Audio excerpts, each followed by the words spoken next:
तो बहुत बड़ी खबर सामने आ रही, क्योंकि दुनिया में जितने भी भारतीय एम्बेसी है, हर कंट्री में भारतीय एम्बेसी होती है, वहाँ पे रहने वाले इंडियन लोगों के लिए एक बहुत बड़ी वार्निंग जारी किया गया है। और क्लियरली आपने टाइटल और थंबनेल में सच पढ़ा है, बहुत इंपॉर्टेंट अपडेट है, बिल्कुल मिस नहीं करना। क्योंकि लाखों लोग यहाँ से अदर कंट्री में जॉब करते हैं, वहाँ पर रहते हैं। जैसे यूरोप कंट्री की बात कर लूँ या फिर खाड़ी देश की बात कर लूँ, तो वहाँ के जो एम्बेसी ने वार्निंग जारी किया, उसके बारे में डिटेल में आपको इस वीडियो में बताने वाला हूँ।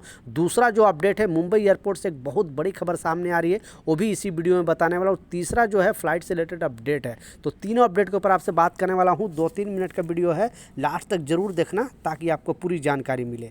तो चलिए स्टार्ट करता हूँ, बताता हूँ अपडेट के बारे में। तो जैसा आपको मालूम है कि 3 दिन पहले जो घटना दिल्ली में घटा है, इस वजह से अब जितने भी इंटरनेशनल एयरपोर्ट है वहाँ पर सुरक्षा बढ़ा दी गई है। और उसका फ़ायदा जो लोग इस तरह का गलती करते हैं लगातार करते जा रहे हैं। क्योंकि दिल्ली में जो धमाका हुआ, उसके बाद अब हर जगह पे बेसिकली आज जो मुंबई एयरपोर्ट पर बम से जो है धमकी उड़ाने की धमकी का जो है खबर आया है। तो मुंबई के इंटरनेशनल एयरपोर्ट पर बम की धमकी मिलते ही हड़कंप मच गया। एयरपोर्ट की सुरक्षा में मौजूद सुरक्षाकर्मी अलर्ट में आ गए और पूरे परिसर में तलाशी अभियान चलाया गया। इस तलाशी में कुछ भी संदिग्ध नहीं मिला। एक अधिकारी ने बताया कि पुलिस को शुक्रवार को छत्रपति शिवाजी महाराज इंटरनेशनल हवाई अड्डे के टर्मिनल 2 पर बम विस्फोट की धमकी भरा एक कॉल आया। इस कॉल के बाद पूरे परिसर की तलाशी ली गई। हालांकि जांच में कुछ भी संदिग्ध नहीं मिला। मुंबई पुलिस ने मुख्य नियंत्रण कक्ष में मिली यह कॉल एक झूठी कॉल थी। अधिकारियों ने कहा कि एक कॉल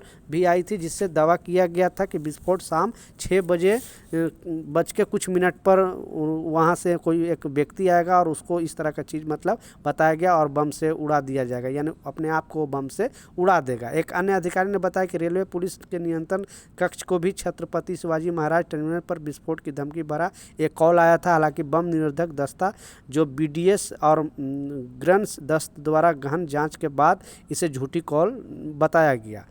तो नई मुंबई पुलिस और आयुक्त कार्यालय में एक कुछ धमकी भरा फ़ोन वहाँ भी आया। मतलब जगह जगह पे अभी जब से ये प्रॉब्लम चल रहा है हुआ, तब से हर जगह पे मुंबई के जितने भी रेलवे स्टेशन हो या फिर एयरपोर्ट हो, वहाँ पे इस तरह का कॉल, झूठी कॉल आ ही रही है। पुलिस जांच में लगी हुई है कि आखिर कॉल कहाँ से किया जा रहा है। अगर अदर कंट्री से किया हो जाएगा तो उतना मतलब वहाँ पर नहीं ये प्रॉब्लम हो सकता है, ज़्यादा जाँच करने में थोड़ा दिक्कत आएगी। लेकिन अगर इंडिया में कोई इंटरनल कोई कॉल करता है तब तो उसका खैर नहीं, और पुलिस वहाँ उनके हाथ तक पहुंचेगी और उनको गिरफ्तारी होगी, उन पर बड़ी कार्रवाई होगी।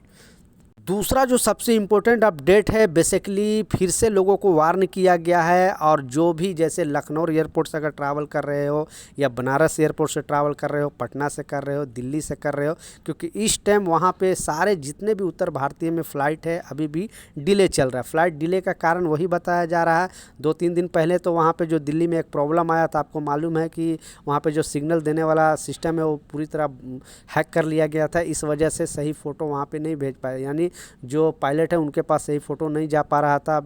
इस वजह से लैंडिंग करने में प्रॉब्लम आ रही थी। तो वो तो चल ही रहा था। उससे पहले अब मौसम का एक और मार हुआ, और जितने भी लखनऊ में हो प्लस रांची में हो और बनारस में हो, जितने उत्तर भारतीय एयरपोर्ट में अभी मौसम के वजह से, क्योंकि कोहरे ज़्यादा गिरने की वजह से ठंडी में इस तरह का प्रॉब्लम आता है। तो इंडिगो एयरलाइंस और air India express, air India, ये तीनों एयरलाइंस ने एक ये दी अपील किया और बताया यात्री को कि आप कोशिश करें कि टाइम से पहले एयरपोर्ट में पहुंचने का, क्योंकि बहुत सारे ऐसे यात्री हैं जो टाइम पे पहुंच नहीं पा रहे हैं। इसके वजह से उनका जो है फ़्लाइट छूट जा रहा है और फिर वहां पे जाकर वो हंगामा कर रहे हैं, यानी एयरपोर्ट के अंदर वो हंगामा कर रहे हैं। तो उन लोगों से अपील किया गया कि आप टाइम पे पहुँचे और कोशिश करें जहाँ भी, अगर मेट्रो, बेसिकली दिल्ली में फिर से बताया गया कि मेट्रो का अगर इस्तेमाल करोगे तो आप टाइम पे पहुँच सकते हो।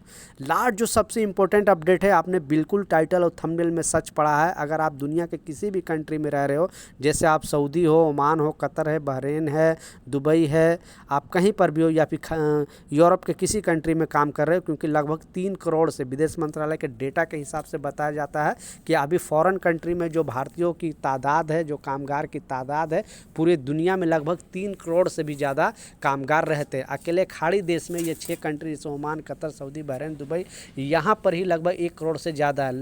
40 लाख भारतीय तो लगभग लगभग आपको दुबई के अंदर ही है। इसलिए एक एडवाइजरी जारी किया गया और विदेश मंत्रालय द्वारा और बताया है, और एम्बेसी द्वारा वहाँ के जो भी लोकल जिस कंट्री का एम्बेसी है सारे ने, क्योंकि ये डेटा उन लोगों के पास आया है, गवर्नमेंट के पास ये डेटा आया है, विदेश मंत्रालय के पास ये डेटा आया है, तो आप भी किसी भी कंट्री में काम करो तो इस डेटा को ध्यान से सुने, नहीं तो आपकी भी गिरफ्तारी हो सकती है और घर वापसी हो सकता है। तो इस अपडेट में बताया जा रहा है, बेसिकली एग्जाम्पल जो दिया गया है वो दुबई का एग्जाम्पल दिया गया। इसलिए दुबई का एग्जाम्पल दिया गया है क्योंकि सबसे ज़्यादा जो इस टाइम भारतीय रहते हैं दुबई के अंदर ही रहता है। जैसा बताया 40 लाख से ज़्यादा भारतीय दुबई के अंदर रहते हैं और वहाँ पे ही ये प्रॉब्लम ज़्यादा हो रहा है। बाकी अलग देश में जैसे ओमान, कतर, सऊदी, इस तरह जगह पर भी होती है, लेकिन थोड़ा कम हो रहा है, और यूरोप कंट्री में भी प्रॉब्लम चल रहा है, लेकिन ज़्यादा एग्जाम्पल दिया गया है दुबई का। तो बेसिकली इस अपडेट में बताया जा रहा है, और विदेश मंत्रालय वहाँ के लोकल एम्बेसी द्वारा भी, कि ये जो डेटा है बहुत सारे लोग जो लीगल से रहते हुए इलीगल हो जा रहे हैं। इलीगल होने का कारण जो बताया जा रहा है, क्यों पहले क्या होता था कि अगर आप यूएई के अंदर जा रहे हो, दुबई के अंदर जा रहे हो विजिट वीज़ा पे बेसिकली, तो कुछ उनको ग्रेस पीरियड दिया जाता था, यानी 1 महीना का अगर आप विजिट वीज़ा लेकर जाते थे वहाँ पे दुबई के अंदर, बहुत सारे लोग जॉब के तलाश में भी जाते थे, बहुत सारे लोग घूमने भी जाते थे, तो आपको एक्स्ट्रा 10 दिन ग्रेस पीरियड मिलता था।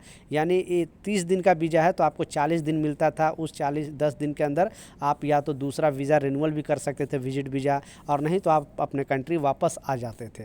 उसी तरह 2 महीने का जो विजिट वीज़ा था उसका भी वही हाल था, 10 दिन उसमें भी ग्रेस पीरियड मिलता था। 3 महीने का भी वहाँ पे विजिट वीज़ा है तो उसमें भी 10 दिन का ग्रेस पीरियड मिलता था। यानी 90 दिन का अगर विजिट वीज़ा है तो आपको 100 दिन वहाँ पे रह सकते थे। ये 10 दिन के अंदर आप चाहो तो वीज़ा भी रिन्यूअल करा सकते थे, नहीं तो अपने कंट्री वापस आ सकते थे। तो ये रह गया विजिट वीज़ा वाले को। अगर अब पहले क्या था, जैसा ग्रेस पीरियड को पूरी तरह थोड़ा दिन पहले ख़त्म कर दिया है, तो लोग अभी भी सोचते हैं कि हमारा ग्रेस पीरियड चालू है, तो एक दिन भी अगर आप ओवर स्टे हो जाते हो तो आप पर जुर्माना लगना स्टार्ट हो जाता है। जितने दिन आप ये सोच के रहोगे कि नहीं 10 दिन हमारा ग्रेस पीरियड चल ही रहा है, तो 10 दिन अगर वहाँ पे रह लेते हो तो लगभग 500-600 दिरहम आपको ऐसे इंडिया का मतलब 10-12-15 हज़ार रुपये आपके ऊपर जुर्माना हो जाएगा। और जब तक नहीं वो जुर्माना एयरपोर्ट पे भरोगे तब तक आप कंट्री में वापस नहीं आ सकते हो। तो ऐसे बहुत सारे जो यहाँ पे घूमने जाने वाले भी या जॉब के तलाश में भी जाने वाले लोगों के साथ हुआ है, इसलिए एम्बेसी ने बताया है कि इस चीज़ का लाजिम ख्याल रखें। अगर पकड़े जाओगे वहाँ के पुलिस द्वारा तो आपकी गिरफ्तारी हो सकती है, नहीं तो वो जुर्माना आपको भरना पड़ेगा। तो ऐसे भारतीयों को ग्रेस पीरियड का ये टाइम नहीं देखना चाहिए, क्योंकि ग्रेस पीरियड ख़त्म कर दिया गया, आप अपने कंट्री वापस चले जाओ। यानी 1 महीना का अगर विजिट वीज़ा है 30 दिन का, तो 29 डे में मतलब 29 दिन रहो और 30वां दिन चले जाओ या 28वां दिन चले जाओ तो आपके लिए बेहतर रहेगा। इसी तरह वर्क वीज़ा में काम करने वालों के लिए, और ये जो सिर्फ दुबई का एग्जांपल दिया, लेकिन लगभग सारे कंट्री में ये सिस्टम है। वर्क वीज़ा वाले को मैं बताने वाला हूं कि वर्क वीज़ा के जितने भी यूरोप कंट्री में भी इस तरह की चीज़ चल रही है, और प्लस और भी खाड़ी देश के हैं वहां पर भी चल रहा है। क्योंकि वर्क वीज़ा वाले को भी लगभग, क्योंकि अगर आप यहां पे काम करते हो 2 साल का वर्क वीज़ा में दुबई के अंदर, तो वीज़ा एक्सपायर होने के बाद यानी आपका वीज़ा कैंसिल होने के बाद आपको 28 दिन का टाइम मिलता है। बहुत सारे कामगारों को 28 दिन का टाइम मिलता है, बहुत सारे को 60 डे, बहुत सारे को 90 डे, बहुत सारे लोगों को 120 दिन यानी 6 महीना तक का भी टाइम मिलता है। वो जो कैंसिलेशन पेपर होता है उसके नीचे लिखा होता है कि इससे पहले आपको इस कंट्री छोड़ना है, क्योंकि वो टाइम देता है गवर्नमेंट आपको दूसरी कंपनी चेक करने के लिए। यहाँ पे आपको रहने का दिल है तो थोड़ा दिन रह सकते हो, लेकिन बहुत सारे कामगार क्या करते हैं कि उनके पास 28 दिन का गवर्नमेंट टाइम देती है कि 28 दिन से पहले आपको यहाँ पे रहना है या दूसरी कंपनी चेंज करना है या फिर आप कंट्री वापस चले जाओ। उसके बाद भी लोग सोचते हैं कि नहीं हमें शायद 2 महीना मिला होगा, और वो नीचे पढ़ते नहीं, क्योंकि कैंसिलेशन पेपर में क्लियरली लिखा होता है। या फिर आप अपने आईडी में भी ऑनलाइन चेक कर सकते हो कि हमारा जो वीज़ा एक्सपायर है हम कितना यूएई के अंदर रह सकते हैं। लेकिन लोग कन्फ्यूज हो जाते हैं और सोचते हैं कि ऐसे हमें 2 महीना मिला होगा या 3 महीना मिला होगा।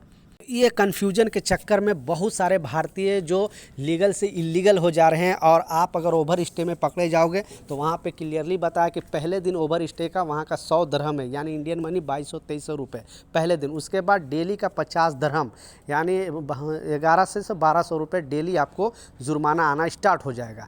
फिर जब एयरपोर्ट पर जाओगे फिर पता चलेगा आपको कि नहीं आपके ऊपर 50,000 रुपये जुर्माना है, 60,000 रुपये जुर्माना है, 1 लाख जुर्माना है, तो फिर उतने पैसे आप दे कहाँ पाओगे।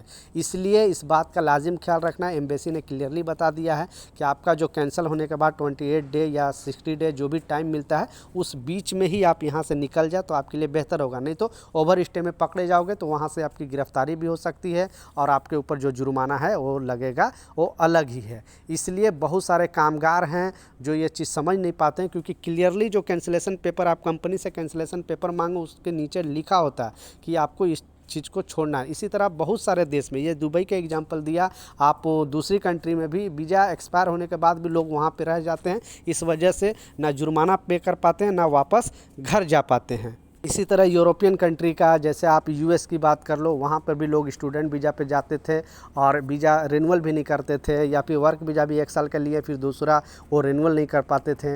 इस वजह से वहाँ पर भी लोग, बहुत सारे भारतीय जो इलीगल हो गए, यानी लीगल से इलीगल हो गए और लोग गलत रास्ते से भी जाके, क्योंकि आप लोग भी न्यूज़ वगैरह में सुना होगा, वहाँ से भी चेकिंग अभियान चलाया जा रहा है। बहुत सारे भारतीयों को भेजा जा रहा है, यूके से भी भेजा जा रहा है और कनाडा से भी भेजा जा रहा है, यूएस से भेजा, हर जगह से। इसलिए भारतीय एम्बेसी ने लोगों से अपील किया है कि आप इस तरह का चीज़, पहले तो ये सब चीज़ इग्नोर कर दिया जाता था लोकल गवर्नमेंट द्वारा, लेकिन अब ऐसा नहीं है, बहुत ज़्यादा चेकिंग चल रही हर जगह पे। तो इस तरह से अपने देश का भी छवि ख़राब होता है, क्योंकि वहाँ पे बताया जाता है कि इतने भारतीय लोग गिरफ्तार किए गए हैं या इतने भारतीय लोग डिपोर्ट किए गए हैं। तो इस वीडियो को ज़रूर शेयर कर दें, जो लोग फ़ॉरेन कंट्री में रहते हैं उनको भी इसकी जानकारी मिले, जो एम्बेसी ने और विदेश मंत्रालय ने लोगों से शेयर करने के लिए अपील किया है। तो ये कुछ अपडेट था, कुछ जानकारी था। मिलता हूँ नए अपडेट के साथ, जब तक जय हिंद।